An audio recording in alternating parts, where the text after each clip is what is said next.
without any kind of mental illness or infirmity, without being drunk or high. It happens. We know it happens. The DNA tells us for sure that it does happen. Okay? And it's going on. It is happening. Is anybody here a fan of This American Life? Me? Right. The show that was on this past weekend, if you haven't heard this and you're interested in this topic, you must listen to it. It is phenomenally interesting on this point. People confess to things they didn't do. They give details that only the killer or the rapist or whoever would know. Right? It turns out this happens for many reasons. Pressure, contamination of interrogations by details unwittingly supplied by the interrogating officer. Lots of things cause this, but there's a fix. Record. Record. How many right now in this room are carrying a device that can audio and video record? Raise your hands. Yeah, almost everybody in here. All you gotta do is put this to work. This is old, right? I mean, this is out of date, this device here. And on all the cell phones, right? Record the whole interrogation.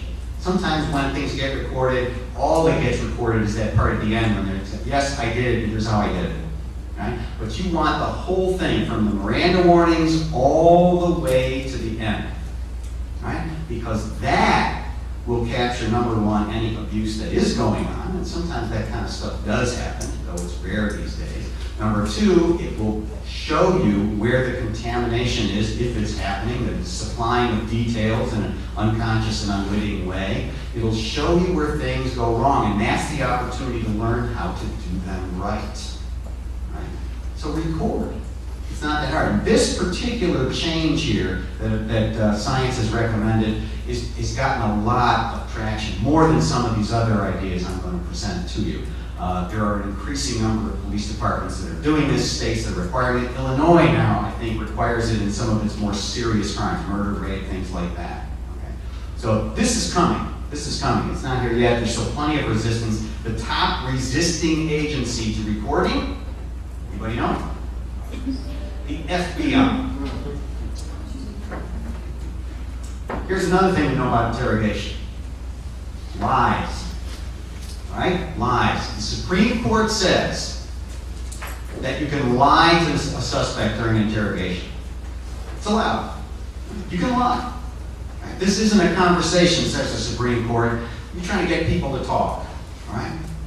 So, you don't have to play fair.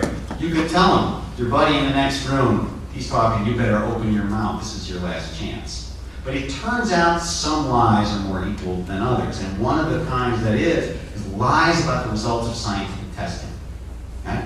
It turns out that when a person is told, well, we found your DNA, even though there was no tissue left there. It turns out when a person is told, your blood was on the sneakers, we know it's you.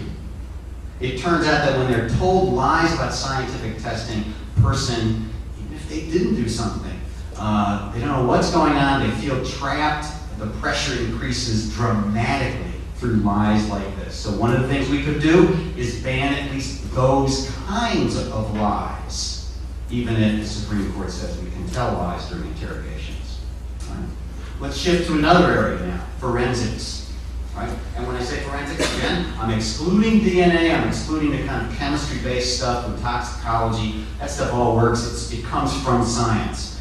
But lots of forensic work, it turns out, lots of forensic methods, lots of what we think of as forensic science isn't really science.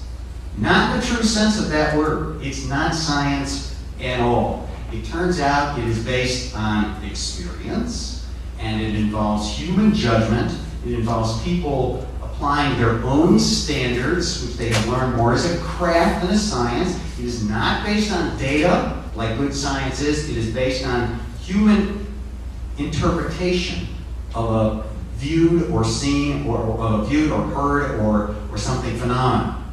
And that doesn't have the same type of certainty that science does. More than that, we've got science that comes out of labs that are not set up in the way scientific laboratories have to be. There are none, in most forensic labs, there are none of the usual standard kinds of precautions against human biases and error, and there's not even any quality control or proficiency testing. And this is common. We don't do any of this stuff, and the methods we're using in the first place are not reliable. That isn't to say that they don't ever work. Some of them work better than others. Fingerprinting works better than lots of things. What we call ballistics, which is really tool marks, that works better than a lot of other things. But there's some stuff that's just garbage that has been accepted over the years, right? So-called forensic dentistry. Right? And this is not where you identify a body from dental records. That's fine. As long as you have the records and you have the teeth, you can do that. But the idea that you can identify bite marks as coming from a particular person, this is, I wouldn't even raise it to the level of witchcraft. All right, so a couple of examples. Let's take on the big one, fingerprint analysis, right? Here's what we've learned over the last few years. We'll use this man's story as the basis for what we've learned. This is Brandon Mayfield. Anybody know his story? Okay. He's a lawyer. He practices in Oregon. And back in, I forget if it was 2005 or 6, there was a terrible, terrible terrorist attack in Madrid, Spain. Al-Qaeda bombed 10 trains one morning during the commuter rush. It's just a terrible thing. And, all the police networks worldwide were on alert, want to catch these people and so forth. The Spanish police found a fingerprint on a plastic bag that was in a vehicle that had some bomb-making parts in it, right? That fingerprint is all the way on the right, all right? They took that fingerprint, they made a digital version of it, a digital copy, and they sent it around the world to police agencies everywhere. The FBI, being one of those police agencies, took that fingerprint, put it into its computer system. Lots of law enforcement agencies use a computer system to give them prints to compare unknown prints against. It doesn't do the job of selecting who's a match and who's not, but it gets them candidates. So the FBI put that smudgy print into its database, and one of the people who popped up was this guy. His fingerprints had been taken when he was in the military and once when he was arrested as a juvenile. And the FBI looked at his information, and they found some things that really interested them. Number one, Brandon Mayfield was a Muslim. He had converted to Islam and belonged to a mosque in Portland, Oregon, from which the FBI and some other law enforcement agencies had made a terrorism case. And it turned out Brandon Mayfield had represented one of those people years before the terrorism case in a child support case. And the FBI just, okay, this has got to, this might be our guy. And they compared his fingerprint. They got their best guy, the head of the FBI fingerprint lab, to compare his fingerprint to that one. He looked at it and he said, match, 100%. The FBI went out and brought back its top retired fingerprint analyst. 100% match, total confidence. They brought in an outside person. 100% match. They went and arrested him. Right? Despite the fact that there was no record he'd ever been out of the country in the last 10 years, he didn't even have a passport. Right? But, they had the guy. So the FBI arrested him. They had him held as a material witness in custody.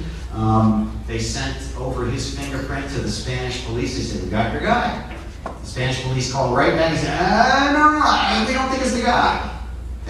We don't think there's a match. And the FBI said, sure it is. That's the guy. That's the guy. We know it's the guy. And the Spanish police said, why don't you come over here and look at the original print? We think you might be having problems with the digital copy or something, because we don't think that's the guy. That match does not meet our standards, even if it meets yours. And the FBI said, oh no, that's the guy. Right? So about a week and a half later comes an announcement from the Spanish police. They got the guy. He was living in Spain. He was an immigrant from Morocco, I believe. And he admitted it. Yeah, it's me. I was in that truck. The FBI ended up having to do something in this case once they told the judge, yeah, it'd be okay to let Mr. Mayfield out of jail. They ended up having to do something that they never do. You know what that was? They apologized. They hate that. All right? And then they paid him, a couple $1 million on top of it. But they apologized. They don't do that. All right? This set off a kind of firestorm in terms of forensics because of fingerprint, which was always the gold standard, at least before DNA. If this could be affected this way, well, my God, what else might be wrong? And Congress asked the National Academies of Science to do a study of forensic police methods and to be comprehensive about it and so forth. And this report came out in 2009, and it is the one that really rocked the boat here in a big way. The National Academy of Sciences said, basically, fingerprints, maybe you usually get it right. In fact, you usually get it right, but it ain't science, folks. This is based on what examiners think, their experience, and so forth. You can't even match one examiner